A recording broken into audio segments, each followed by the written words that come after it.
cuando no las contesta. Y nunca diga que la oración es una pérdida de tiempo. Usted puede decir, algo no está bien. ¿Por qué Dios no ha contestado mi oración? Bien, quiero compartir con usted 6 claves para la oración contestada. Y espero que las grabe en su corazón. Son sencillas, nada realmente nuevo, pero algo que necesitamos recordar en una forma más continua y metódica. Para que sus oraciones sean contestadas, primero, debe orar en el nombre de Jesús. Veamos Juan 14, los versos 13 y 14. Jesús dijo, y todo lo que pidiereis al Padre en mi nombre lo haré, para que el Padre sea glorificado en el Hijo. Dios quiere glorificar a su Hijo, el Señor Jesucristo, y esa es la razón por la que debemos orar en su nombre. Y Jesús ratifica esa realidad al decir, si algo pidiereis en mi nombre, yo lo haré. Ahora vayamos al capítulo 16, versos 23 y 24, en donde Jesús hace énfasis en el mismo asunto. En aquel día no me preguntaréis nada. De cierto os digo, que todo cuanto pidiereis al Padre en mi nombre, os lo dará. Hasta ahora nada habéis pedido en mi nombre. Pedid y recibiréis, para que vuestro gozo sea cumplido. Muestre ninguna persona cuyas oraciones le son contestadas, y de seguro que esa persona está llena de gozo. Jesús también dijo en Juan 14, 6, yo soy el camino y la verdad y la vida. Nadie viene al Padre sino por mí. Y esa es la verdad en cuanto a la oración. No hay forma de llegar a Dios el Padre sino únicamente por medio de su Hijo Jesucristo. Supongamos que usted se pierde buscando una dirección en un lugar que no conoce. Así que detiene a una persona en la calle para que le ayude, y esa persona le dice, vaya derecho 3 cuadras más, luego vire a la derecha, verá una casa blanca con una cerca de madera, entonces vire a la izquierda, y esa es una calle sin salida. Recorra 3 cuadras más, vire a la derecha, y usted le interrumpe y le dice, un momentito, por favor, no puedo recordar todo eso, déjenme anotarlo. Y la persona que le está dando las direcciones le dice, ¿sabe qué? Yo estoy yendo en la misma dirección, permítame guiarle. Usted únicamente sígame. Esa persona no solo le señala el camino, sino que, por así decirlo, se vuelve el camino. Jesús no indica el camino, Jesús es el camino hacia el Padre, y cuando usted ora en el nombre de Jesús, Él le lleva a la presencia del Padre. Anota Efesios 2:18. Porque por medio de Él los unos y los otros tenemos entrada por un mismo Espíritu al Padre. ¿Qué significa orar en el nombre de Jesús?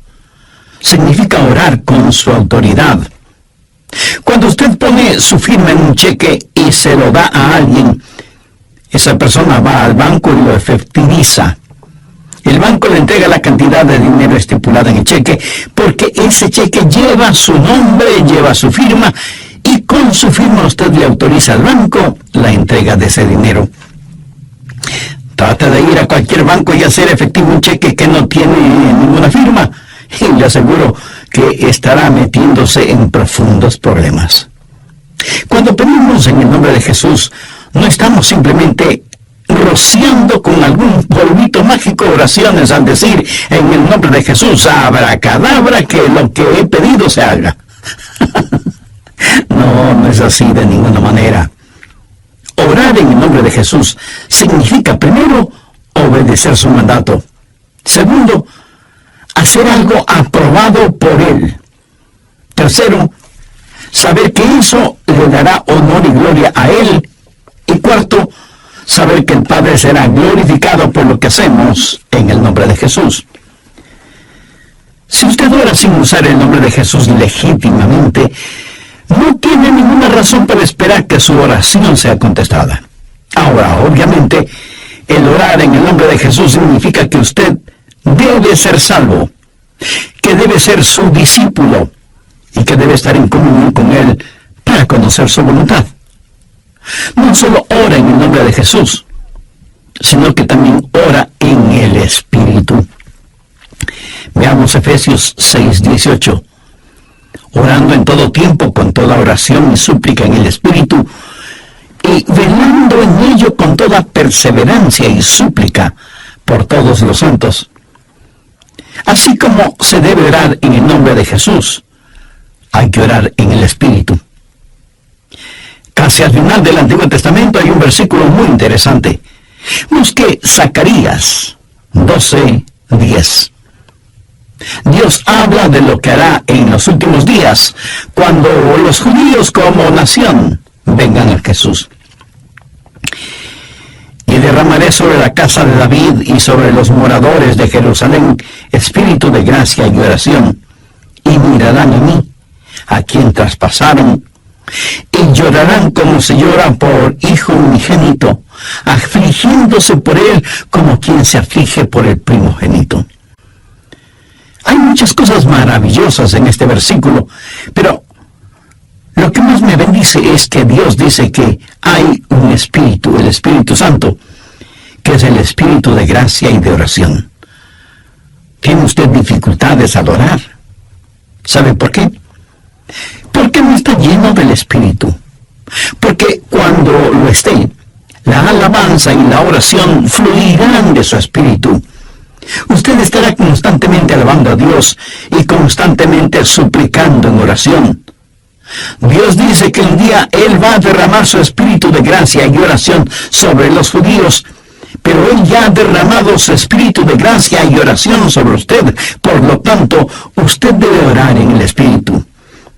En la pequeña epístola de Judas, el verso 20, dice: pero vosotros, amados, edificando sobre vuestra santísima fe, orando en el Espíritu Santo.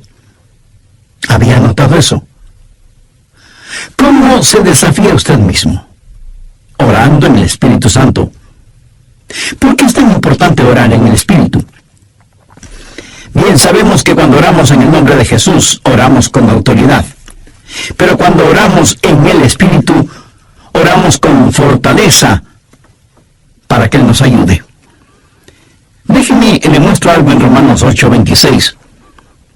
Y de igual manera, el Espíritu nos ayuda en nuestra debilidad, pues que hemos de pedir como conviene, no lo sabemos. Pero el Espíritu mismo intercede por nosotros con gemidos indecibles. Mi amigo, esto significa que cuando usted ora, no lo puede hacer sin el Espíritu, y Él no lo hará sin usted.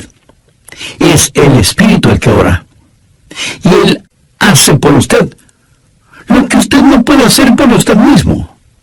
El Santo Espíritu de Dios inspira, guía, pone energía y sostiene nuestras oraciones. Nuestro espíritu humano es débil, y aunque el Espíritu esté dispuesto, nuestra carne es débil. Por lo tanto, el Espíritu Santo nos ayuda en nuestra debilidad. No hay ninguno de nosotros que alguna vez no haya dicho: fallé en mi vida de oración. Ojalá pudiera orar más. ¿Por qué no puedo hacerlo? Le diré por qué no oramos más. Francamente, porque somos débiles. Pero nuestra debilidad no debe convertirse en incapacidad, sino más bien en fortaleza, porque la Biblia dice que cuando somos débiles, somos fuertes. Si aprendemos a depender en el Espíritu Santo, quien nos ayuda en nuestras debilidades, inspirándonos, guiándonos y capacitándonos. Más aún, Él nos ayuda en nuestra ignorancia, pues ¿qué hemos de pedir como conviene? No lo sabemos. ¿Alguna vez ha pensado en eso? Estuve una vez en una conferencia bíblica en Dallas. Al finalizar la conferencia, 2 jóvenes estudiantes se me acercaron y uno de ellos me preguntó: pastor, ¿usted ora? Le respondí que sí. Entonces me dio una pequeña tarjeta diciéndome: aquí están nuestros nombres. Somos estudiantes en el seminario, por favor, ore por nosotros. Yo les agradecí y puse esa tarjetita en mi Biblia. He orado por esos estudiantes, pero no creo que lo haya hecho en forma regular. No porque ellos no me importen, Pero una asignación de oración es más que 2 nombres en una tarjeta. Si tuviera que orar por todos quienes me piden que ore por ellos, ni las 24 horas del día serían suficientes, se lo aseguro. Esa es la verdad. Si usted trata de orar por todos y por todo, su oración, en vez de ser un caudaloso río, se convertirá en un estancado pantano. La oración, para que sea poderosa, tiene que ser canalizada. Cuando alguien me dice que está orando por mí, me siento increíblemente bendecido. Y hay hermanos que me dicen que oran por mí diariamente, y doy gracias a Dios que muchos oran por mí. Pero me entristece la realidad de que hay millones de seres humanos por los cuales nadie ora.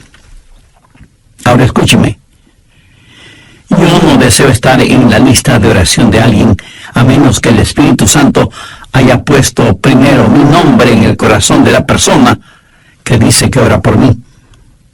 Y cuando usted está orando por otras personas en forma individual, muchas veces no sabrá cómo orar por ellos. Por ejemplo, su tía Rosita está enferma, y usted ora: Señor, restaura la salud de tía Rosita. ¿Cómo sabe que Dios no está preparando a tía Rosita para llevársela al cielo? Y usted ora para que tía Rosita todavía se quede en la tierra, mientras que, de acuerdo a Juan 17:24, Jesús ora y dice: Padre, aquellos que me has dado, quiero que estén donde yo estoy. ¿Dónde está Jesús? En el cielo. ¿Dónde está la tía Rosita? Todavía en la tierra. En las reuniones de oración, más se ora para que la gente sea sanada que lo que se ora para que la gente sea salvada. Parece que estamos más interesados en mantener a los salvos fuera del cielo que a los perdidos fuera del infierno. No sabemos orar como debemos orar. Cuando Saulo perseguía a los seguidores de Cristo, antes de que fuera el apóstol Pablo, me pregunto, ¿qué oraba la iglesia en relación con Saulo? Si yo hubiera vivido en esa época, seguro que hubiera orado: Señor, mira cómo este Saulo nos persigue. Elimínalo, evapóralo, Señor, haz algo con él. Y ciertamente, Dios hizo algo con él, pero no precisamente como se lo pedimos. Dios lo transformó en el poderoso apóstol Pablo. A veces no sabemos ni lo que pedimos. Por eso el Espíritu Santo, que intercede por nosotros, dice: Señor, esto es lo que Adrián está pidiendo, pero esto es lo que en realidad necesita. El Santo Espíritu de Dios nos ayuda en nuestras debilidades cuando nosotros no sabemos cómo orar, por qué orar, o cuando no tenemos la fortaleza, ni la energía, ni el deseo de orar. E intercede con nosotros, como la Biblia lo dice en Romanos 6:26, pero el Espíritu mismo intercede por nosotros con gemidos indecibles. Ni usted ni yo, nadie puede orar como el Espíritu Santo puede hacerlo. Y la expresión gemidos indecibles era utilizada para describir los dolores de una mujer dando a luz. Eso, mi amigo, es orar en el Espíritu. Intercede por nosotros con gemidos indecibles, porque muchas veces nosotros no sabemos qué pedir. Algunos años atrás, yo viví la experiencia de un profundo dolor emocional y espiritual a tal grado que no podía ni siquiera articular una sencilla oración. Lo único que podía hacer era quejarme. Pero el Santo Espíritu de Dios escuchó mi oración y Él llevó mi dolor, mi súplica, hasta el trono de la gracia y la misericordia de Dios. Entonces usted ora primero en el nombre de Jesús, segundo en el Espíritu Santo. Para orar en el nombre de Jesús, usted tiene que ser salvo. Y para orar en el Espíritu, usted tiene que ser lleno del Espíritu Santo de Dios. Tercero, usted debe orar en obediencia a Dios. Es una malvada necedad el esperar que Dios escuche sus oraciones, cuando usted no está viviendo en obediencia a Él.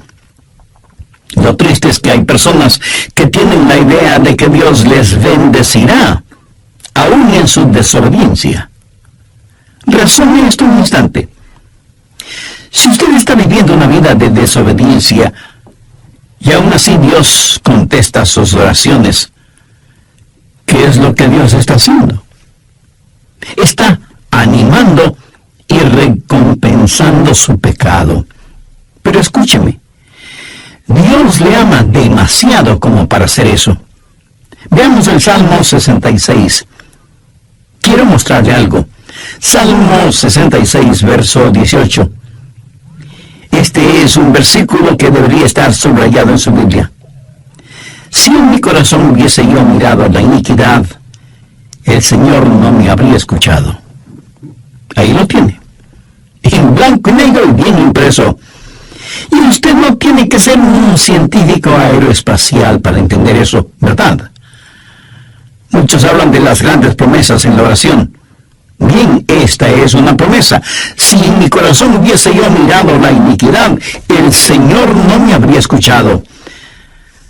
Ahora, note que no dice, si hubiera pecado, Dios no me escucharía.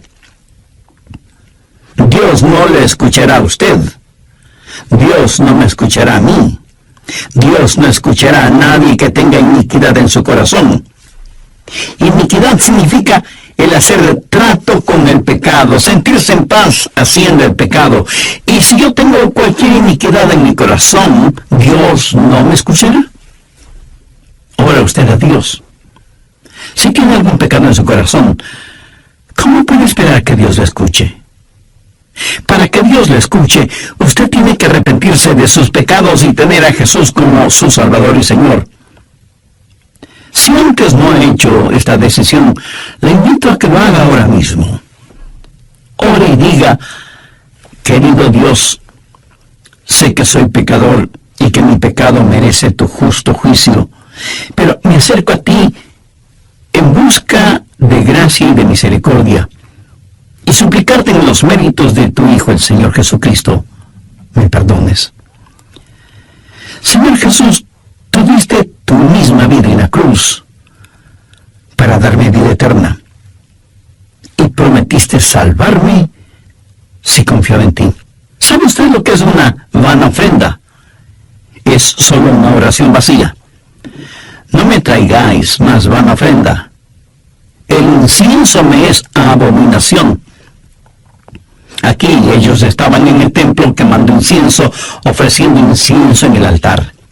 No me traigáis más vana ofrenda. El incienso me es abominación. Luna nueva y día de reposo, el convocar asambleas, no lo puedo sufrir. Son iniquidades vuestras fiestas solemnes. ¿Qué es lo que Dios está diciendo aquí? Que todo lo que ellos hacían como parte de su religión, Él lo detestaba. Y en Isaías 1, los versos del 15 al 17, leemos: cuando extendáis vuestras manos, yo esconderé de vosotros mis ojos. Asimismo, cuando multipliquéis la oración, yo no oiré. Llenas están de sangre vuestras manos, lavaos y limpiaos, quitad la iniquidad de vuestras obras de delante de mis ojos, dejad de hacer lo malo, aprended a hacer el bien, buscad el juicio, restituid al agraviado, haced justicia al huérfano, amparad a la viuda. Veamos ahora Isaías 59:1. He aquí que no se ha cortado la mano de Jehová para salvar, ni se ha agravado su oído para oír. Dios no se ha vuelto manco ni sordo, pero vuestras iniquidades han hecho división entre vosotros y vuestro Dios, y vuestros pecados han hecho ocultar de vosotros su rostro para no oír. ¿Ha leído alguna vez algo del libro de Esdras? Vayamos al capítulo 9, verso 6. Esdras está orando y dice: Dios mío, confuso y avergonzado estoy para levantar, oh Dios mío, mi rostro a ti, porque nuestras iniquidades se han multiplicado sobre nuestra cabeza, y nuestros delitos han crecido hasta el cielo. Mi amigo, debemos orar en obediencia. Para resumir un poco todo esto, vamos a la primera epístola de Juan. No el Evangelio de Juan, sino la primera epístola de Juan, capítulo 3, verso 22. Y cualquier cosa que pidiéramos, la recibiremos de Él, porque guardamos sus mandamientos y hacemos las cosas que son agradables delante de Él. Los rebeldes jamás verán sus oraciones contestadas. Déjeme retroceder un poco las páginas de la historia. ¿Recuerda cuando Israel había conquistado Jericó? Y tuvieron que pelear contra un pequeño pueblito. No era ninguna gran ciudad. Un pueblito llamado Ai. Apenas 3 letras, H-A-I, Ai. Y sin embargo, los israelitas tuvieron que huir, como se dice vulgarmente, con el rabo entre las piernas, ignominiosamente derrotados. Y Josué tiene que ir y postrarse delante de Dios y preguntarle cómo pudo permitir que tal cosa sucediera. Mire lo que le contestó Dios en Josué 7, los versos 10 y 11. Y Jehová dijo a Josué: levántate, ¿por qué te postras así sobre tu rostro? Israel ha pecado. ¿Qué está diciendo? Josué, hijo mío, ¿por qué me estás orando? No puedes utilizar tus oraciones como una cortina de humo para ocultar el pecado que hay en medio del pueblo. Enfrenta y elimina ese pecado, y entonces oiré tus oraciones. Cuarto, usted debe orar en la voluntad de Dios. No solo conocer a Jesús, no solo ser lleno del Espíritu, no solo obedecerlo. De alguna manera se les ha metido la idea en la cabeza de que si se prestan para servicio bajo la voluntad de Dios, van a terminar como misioneros en el país de Sal si puedes, viviendo en una choza con piso de tierra y comiendo carne de serpiente o quién sabe qué otros exóticos alimentos. ¿Sabe qué? Pudiera ser que así suceda. La forma de conocer la voluntad de Dios es aceptando la voluntad de Dios antes de conocer cuál es la voluntad de Dios. Y aunque suena complicado lingüísticamente, espiritualmente no lo es. Pero usted me dice: el pastor, quiero más detalles. Muy bien, le voy a dar más detalles. La voluntad de Dios es buena, perfecta y aceptable. Y si piensa que esto lo digo porque soy muy inteligente, pues siento desilusionarle. Veamos qué dice Romanos 12, versos 1 y 2. Así que, hermanos, os ruego por las misericordias de Dios, que presentéis vuestros cuerpos en sacrificio vivo, santo, agradable a Dios, que es vuestro culto racional. No os conforméis a este siglo, sino transformaos por medio de la renovación de vuestro entendimiento, para que comprobéis cuál sea la voluntad de Dios, agradable y perfecta. Usted no necesita saber nada más que esto. La voluntad de Dios es buena, agradable y perfecta. Preséntese usted mismo como un sacrificio vivo y santo delante de Dios, y usted, sin ninguna sombra de duda, conocerá y comprobará que la voluntad de Dios es siempre buena, agradable y perfecta. La oración es para manipular la voluntad de Dios, para que se amolde a la suya. Es descubrir la voluntad de Dios y meterse de cabeza en ella. Pero escúcheme con atención. En última instancia, usted no encuentra la voluntad de Dios. La voluntad de Dios lo encuentra usted. Cuando su corazón está bien con Dios, usted presenta su cuerpo como un sacrificio vivo y rehúsa el ser amoldado por el sistema y los valores del mundo, para más bien ser transformado, renovado en su mente y empezar a pensar los pensamientos de Cristo y por lo tanto tener la capacidad de orar en la voluntad de Dios. Quinto, orar en comunión con los creyentes. Por favor, busque el Evangelio de Marcos, capítulo 11, los versos 25 y 26. Y cuando estéis orando, perdonad si tenéis algo contra alguno, para que también vuestro Padre que está en los cielos os perdone a vosotros vuestras ofensas. Porque si vosotros no perdonáis, tampoco vuestro Padre que está en los cielos os perdonará vuestras ofensas. Mi amigo, no se olvide que un pecado no perdonado es la más formidable barrera contra la oración. Tantas personas se preguntan por qué sus oraciones no son contestadas cuando están guardando tremendos resentimientos en su corazón. Le pregunto, ¿ese resentimiento, ese enojo, vale la pena tenerlo? Lo que es peor, ¿vale la pena ir acumulándolo, guardándolo, hasta que por fin estalla, hiriendo no solo a quienes motivaron ese enojo, sino a usted mismo? La satisfacción carnal de guardar un resentimiento contra alguien no vale de ninguna manera la pena, porque impide que nuestras oraciones sean contestadas. Escuché de una pequeña niña que una noche, por haberse portado mal, su mamá le mandó temprano a la cama. Pero antes de acostarse, la niña debía orar. Ella así lo hizo. Oró por su hermano y su hermano, oró por su papá y su abuelita, oró por sus amigas en la escuela, oró por su profesora, oró por su perro y por su gato, y finalizó con un alegre amén. Luego, mirando a su madre, le dijo: como habrás notado, mamá, tú no estuviste en oración. Me imagino que esa oración no habrá salido de ese cuarto, menos habrá llegado al cielo. Pero hay una profunda lección en esto. Sería una temeraria necedad si alguien, teniendo un espíritu no perdonador, pretende que sus oraciones sean contestadas. Y esto es verdad de manera especial entre marido y mujer.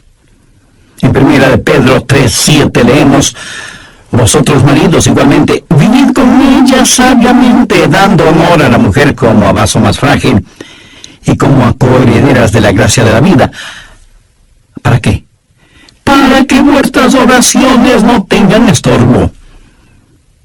Muchos esposos y esposas, aun siendo creyentes, viven como perros y gatos, son como palo y piedra, y aún así se preguntan por qué sus oraciones no son contestadas. Sexto, usted debe orar en fe. En Mateo 21:22 leemos: y todo lo que pidiereis en oración, creyendo, lo recibiréis. Por favor, subraye en su Biblia la palabra creyendo. Ore creyendo, y todo vendrá. Ore dudando, y nada tendrá. ¿Alguna vez has dicho: Dios, yo creo, cuando en realidad no creía? Muchos piensan que el decir que creen les era contado como si en verdad creyeran. Estaban mintiendo, ellos lo sabían, y Dios también lo sabía. ¿Alguna vez ha orado sabiendo que Dios escuchaba sus oraciones y recibió una respuesta de Dios? Verá, la fe es también un regalo de Dios. La fe no es algo que usted guarde en su bolsillo o en su cartera para gastarla en cualquier cosa que se le antoje. Usted no puede tener fe para nada fuera de la voluntad de Dios, porque Dios no da fe para nada que esté fuera de su voluntad. Y usted no puede tener ninguna fe a menos que Dios se la dé. Y no faltará quien pregunte: ¿por qué no tengo más fe? Si usted pone en práctica lo que he compartido en este estudio bíblico, le puedo asegurar que descubrirá que la fe está ahí. Cuando usted ora en el nombre de Jesús, cuando usted ora en el Espíritu Santo, cuando usted ora en obediencia y en comunión, cuando ora en la voluntad de Dios, la fe está ahí. Pero si estos elementos espirituales no están ahí, tampoco estará la fe. Ustedes, esposos, han tenido alguna vez un argumento, y si me dice que no, con toda mi cariñosa cortesía le diré que son mentirosos. Cuando marido y mujer tienen un argumento y no lo solucionan, y luego se arrodillan para orar por su hijito enfermo, ¿no se sienten espiritualmente enfermos? ¿No sienten que están actuando hipócritamente? Saben que sus oraciones no se elevarán ni un centímetro del piso y por lo tanto jamás llegarán al cielo. No tienen ninguna fe como para que sus oraciones sean contestadas. Cuando sus corazones sean justos, puros y limpios, y palpiten al mismo compás en las de ellas increíblemente milagrosas, imposibles de explicarlas, aparte de la intervención de Dios. Alguna vez alguien le preguntó a George Muller, ¿cuál es el secreto para que las oraciones sean contestadas? ¿Sabe cuál fue su respuesta? Tenga fe en Dios. Tenga fe en Dios. Ahora, yo no creo que él dijo tenga fe en Dios, sino que dijo tenga fe en Dios.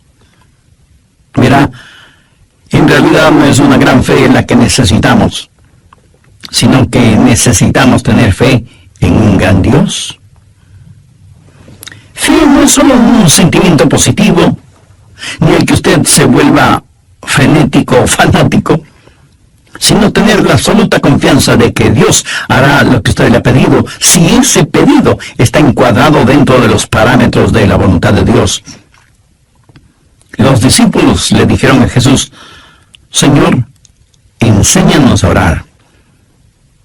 Y ese debe ser nuestro pedido también, para que Dios nos ayude a ser hombres y mujeres de oración. Hay algunos de nosotros que se resiste a orar. Preferimos ocuparnos en cualquier otra cosa en vez de orar. Y eso se debe a nuestra naturaleza carnal y pecaminosa. Por eso necesitamos la ayuda de Dios para que amemos de tal manera a Jesús y seamos llenos de su Espíritu Santo para que la oración fluya de nosotros en forma constante y que oremos siempre en el nombre del Señor Jesucristo. ¿Han notado con qué facilidad podemos pasar horas haciendo deportes o realizando nuestros pasatiempos favoritos o simplemente mirando programas en la televisión? Pero ¿qué trabajo nos cuesta invertir unos minutos en la oración?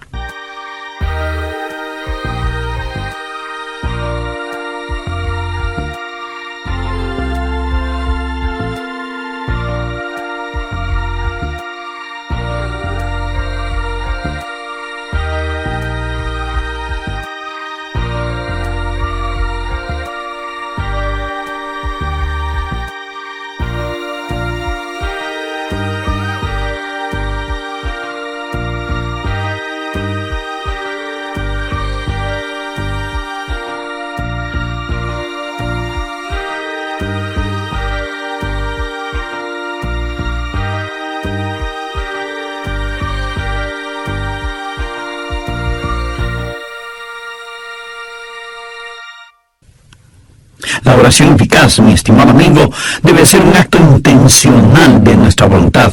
No debemos acercarnos al trono de la gracia en forma casual, sino en forma totalmente intencional. Seguramente entre quienes me escuchan habrá quienes, a pesar de ser religiosos, este asunto de la oración es muy secundario en sus vidas. Ahora, si usted aún es salvo, mayor razón para que ore a Dios. Lo puede hacer este mismo momento diciendo con sus propias palabras algo como la siguiente oración. Dios eterno, reconozco que soy una persona que no me ha acercado a ti en oración, sino en raras ocasiones. Reconozco también que soy pecador, que estoy perdido y que necesito ser salvo para tener la seguridad de ir al cielo. Cuando me llames a tu